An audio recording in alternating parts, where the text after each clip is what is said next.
Hey there, Alex here, and today we're going to embark on a journey that's like way older than recorded history. We're talking about the ultimate glow-up story. You know, that adorable, tail-wagging fluff ball curled up on your couch?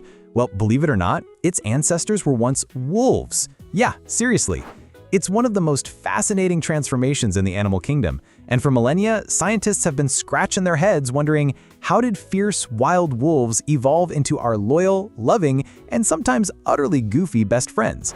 We're going to dig into the incredible tale, uncovering the key moments and the surprising reasons behind this epic shift from wilderness predator to pampered pet. Get ready, because this is the real origin story of your favorite four-legged family member. So picture this, tens of thousands of years ago, long before TikTok or even like the wheel, humans and wolves were both out there, just trying to survive. But instead of remaining bitter rivals, something truly remarkable happened. There are two main theories here, and they're both pretty cool. One theory suggests it was a case of self-domestication. Imagine early human settlements, right? We're talking makeshift villages, maybe some discarded food scraps. Certain wolves, perhaps the less fearful, more curious ones, started venturing closer to these human camps, drawn by the easy meal. These braver wolves, who weren't immediately scared off, found a niche. They got food, and humans, in turn, got an early warning system for predators or rival tribes. Because who's going to be a better watchdog than a wolf, right? This gradual association, kind of like a mutual benefit society, slowly but surely started to change them. But here's where it gets really wild. How did those once intimidating, pointed-eared creatures morph into the floppy-eared, tail-wagging bundles of joy we know today? What was the secret ingredient that turned a snarling hunter into a gentle companion? Well, this is where the domestication syndrome comes into play, and it's super cool. As those bolder, less aggressive wolves hung around humans, something genetically shifted. Think of it like a ripple effect. Traits like increased friendliness, a less intense fight-or-flight response, and even changes in appearance started to become more common. We're talking about things like a reduction in brain size, shorter snouts, less intimidating teeth, and yes, those adorable floppy ears and curled tails.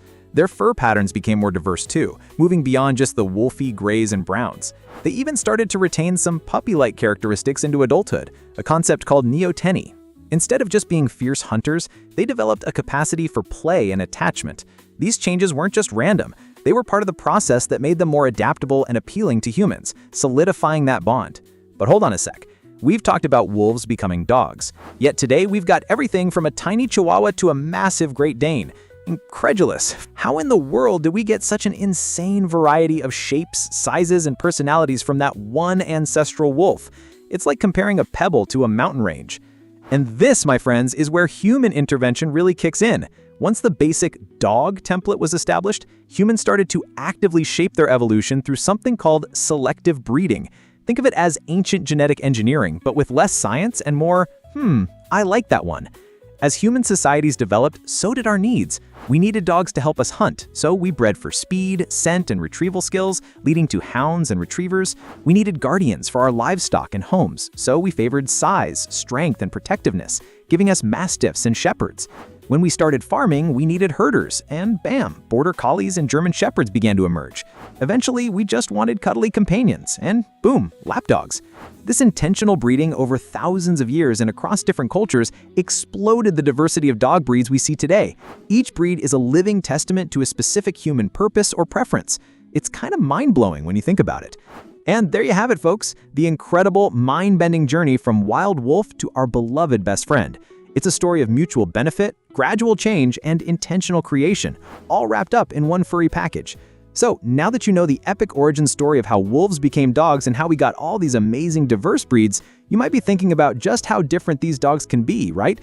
Well, sometimes a dog can be a little too much for the average pet parent.